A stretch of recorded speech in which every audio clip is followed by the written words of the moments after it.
on a trip when Justine Damond got killed. But see, white America doesn't play. A Somali cop killed her.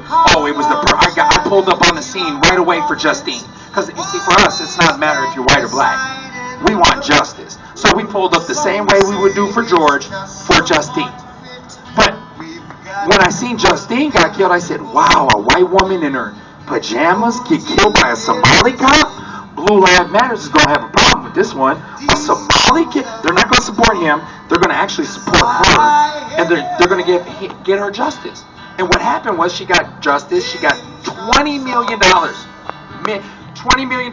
It's still. I wish she would have got $50 million, because she wasn't supposed to get killed. No one is supposed to get killed in that manner. But that same city council, you know, Felipe, Jeremiah, Andrea, Cameron Gordon, the whole squad, they gave only $200,000 to Jamar Clark. You know, that's 1% of what, that's literally, if you do the math, that's 1% of what Justine Damond got. So that means a black person is just 1% of what they think a white person is in America. And the way that they're shooting us down and gunning us down, it still reminds me of what they used to say in the Constitution, 3/5 of a human. Property. And so these conversations are hard. It hurts. It hurts. But we can work together. Let's help the homeless. You know, homelessness is not just a white or black issue. It's like a poor social class issue and a drug issue and a mental health issue. And when Royce took the stand and said, you know what, we got to address mental illness in the black community, but not only that, as organization as the NBA, guess what they did to him? They pushed Royce out. He really on the low lost $500 million. Standing up and speaking out for doing what's right. They're going to tell you he's afraid to fly, but then he's going to fly around and tell you something different. But this is what they've done to Colin Kaepernick.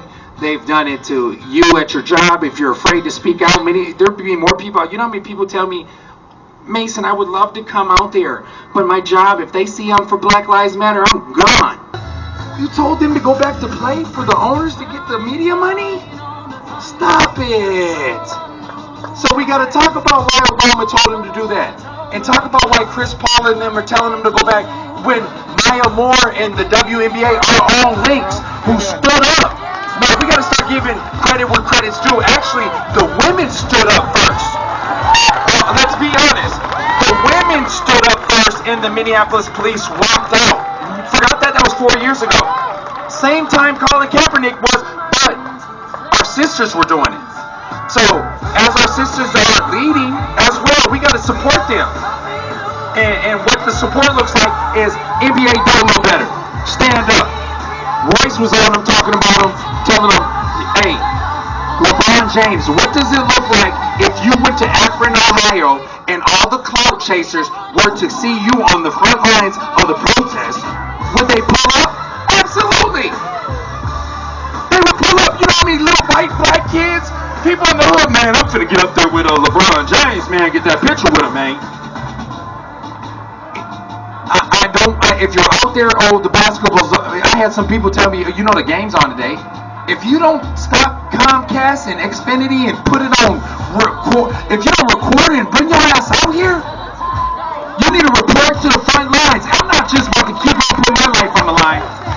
Because as I'm talking about that, I'm bringing economic justice to Minnesota. When I talk about Minnesota, it's for white, black, brown, indigenous, and we're going to keep on moving. I said, did the Japanese get reparations? See, this is the question I asked. Did Japanese get reparations for being in internment camps during World War II? Because that ain't right. They locked the Japanese up because we went to, let me see, they did. In 1988. ORA gave them $20,000 apiece, tax-free in 1988. You know what $20,000 apiece for every Japanese person in America does? Creates generational wealth. So now when you look at the Japanese community comparative to the black community, you see a big difference. Sandra. When I say Brianna, you say, hey, Brianna. Brianna. But it was quite funny seeing the homeless guy with Air Force Ones on. and I didn't even want to ask about the whole thing. He was so clean. I'm like, I ain't even finna ask that question. And do you want me to focus my attention on the homeless guy with the brand new Air Force Ones on that were made in China by the kids in the sweat camps? Oh, you know I go there. Or do I get upset with the original root of the problem, which is white supremacy? I'm gonna stay on white supremacy, the root of the problem. And the homeless guy should have already had the forces. 16th in Chicago, what we call the zone. If y'all don't know what the zone means, it means it was the worst drug zone in the 1990s, where right here at that park on Franklin, Chicago, they moved the most crack, heroin, and cocaine in Minneapolis for that 10-year span, right here, 6-7 blocks away from here on Chicago and Franklin. And this neighborhood means a lot to me, not only because I grew up in it, but because this neighborhood helped shape me and helped shape my friends and my family to who we are today. And I want to make everybody understand what we're going through right now as not only a country, but as a society. What we're going through is more complicated than just politics and protests. What we're going through is a push for change, and some people who are very, very afraid of change. And in our country, we always have been afraid of what we don't know. And that's a very common human trait, to be afraid of the unknown. And the problem in our country is that our governments spend more time trying to uneducate us than educate us. Understand what I just said? They spend more time trying to uneducate us than educate us. And what I mean by uneducation is this. There's misinformation that they give you that's not correct, not factual, and is actually rhetoric.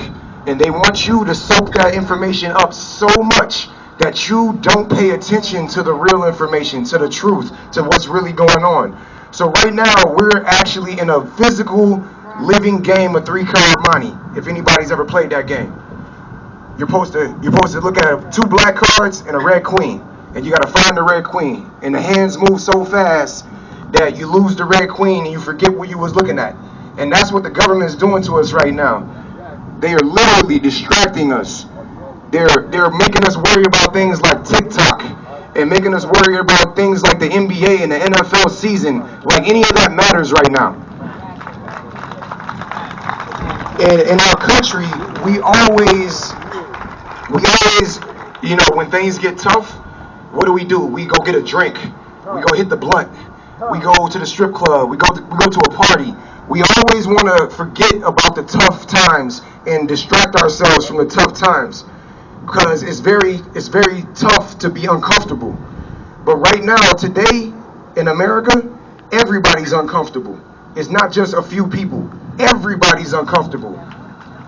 So for the first time in our lives, this is a perfect opportunity to try to learn how to be comfortable being uncomfortable. Right? We always say, I don't feel comfortable. Well, guess what? We have no choice. They have given us no choice. Comfort is a luxury. We don't have that luxury. They're taking that luxury away from us. So you can check somebody about wearing a mask before you check somebody about disrespecting a black woman or disrespecting a child. And that is the problem in America. Our priorities are all backwards because they have told us what our priorities should be. And we have to reevaluate for ourselves.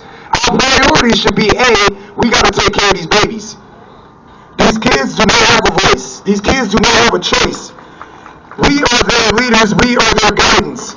And we have been failing them.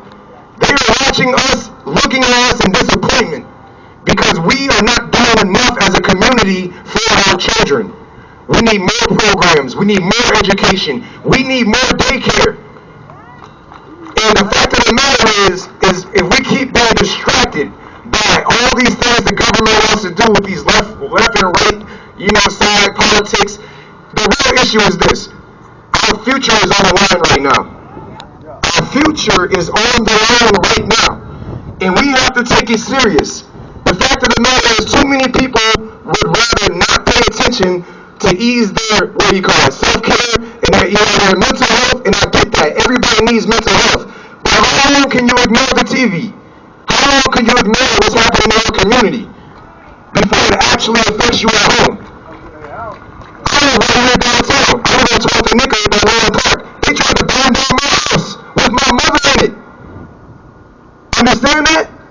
These aren't us burning down buildings. I live right over here. I was there when they were rioting and looting. These are people who live in Hastings, in Chaska, and live way out here. And they drive to our city, and they try to throw their fist up and break some shit like that matters to us. You are hurting the cause, not helping the cause. The people in this community love this community. People like me that grew up in this community love this community. Hold on. Everything's gonna be alright. Say hold on. God is with us, and if God is with us, who can be against us? Come on! Mama!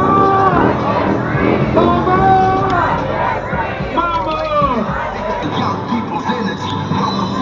Black lives, they matter. All right. Black. Hanging north side, right? So until it's not about what everybody else is doing. While you're doing this dying, just understand that it's about what you're doing. The light is inside of you. We focus too much on the exterior. We focus too much on somebody else and what somebody else is doing, what somebody else is not doing. The most important thing in this world is what's inside of you. Are you built for this? Do you have the stamina for this? Can you keep fighting for justice? What if George Floyd or Breonna Taylor was one of your relatives? How long would you keep marching? I heard somebody say forever. So as long as they keep killing black folks, and as long as they keep killing black women, we're going to keep this going. So we're going to do it for a minute. And as you sit there for this minute, just remember that it's not about what's outside of you, it's what's inside of you. So you need to ask yourself these questions.